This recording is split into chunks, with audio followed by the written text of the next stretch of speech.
The essence of today's event is exploring the future contribution of UK faith communities with respect to UK society, how this will be enhanced as part of interfaith cooperation, and the joint steps to be taken. Today on Remembrance Sunday, we commemorate those who were killed in the First and Second World Wars and later conflicts.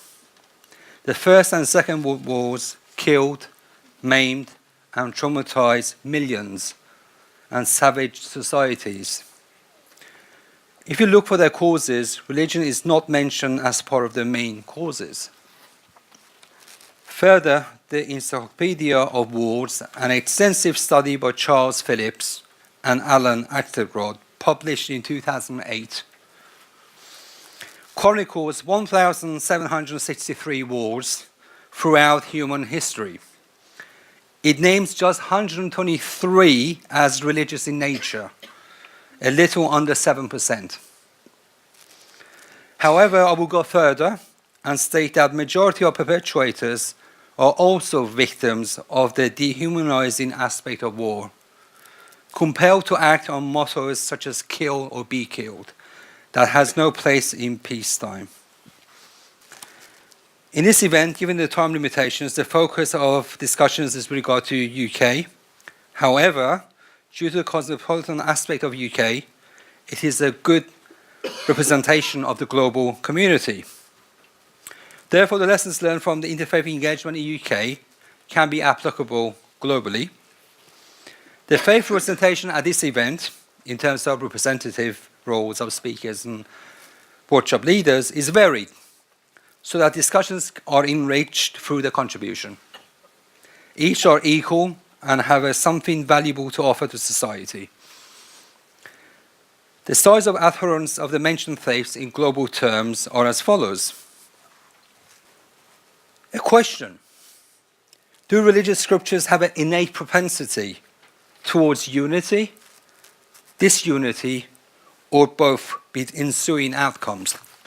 An answer: it is important to note that it is religious followers that cause unity or disunity, and not religious scriptures.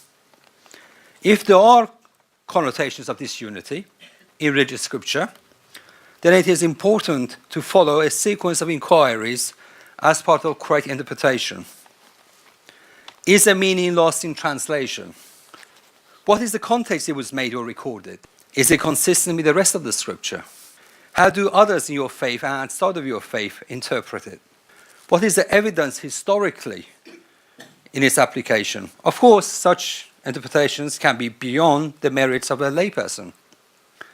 This introduces the added dimension of inappropriate advice emanating from one or more religious leaders.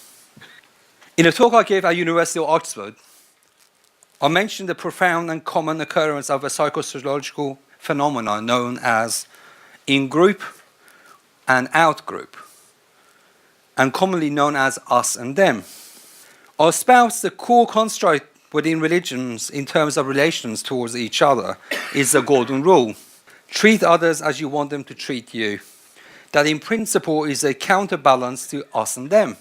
It is important to note that the golden rule has myriad of elements that can be expanded on, such as circumstances, perspectives, priorities, and in addition, it can also occur in culture. A question: why, given the occurrence of golden rule in religion and culture, and a prominent response that it is common sense, isn't it reflected fully in society? Society needs to give meaning to golden rule principle through engagements such as influence and interaction that provides a constructive benefit to all relevant parties. To borrow an organizational term, the aim is to achieve a win-win outcome. I will classify interfaith benefits in terms of tangible, intangible, and spiritual, with an understanding that there's an overlap between each. I will provide some examples with regard to implementation of the benefits.